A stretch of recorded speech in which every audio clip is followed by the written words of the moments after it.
Need to track your DTDC package?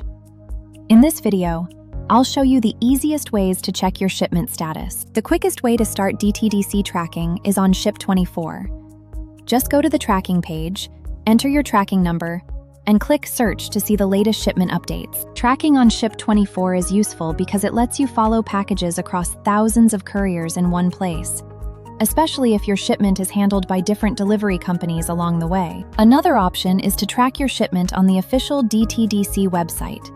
Just visit the DTDC tracking page and choose either AWB or consignment number or reference number.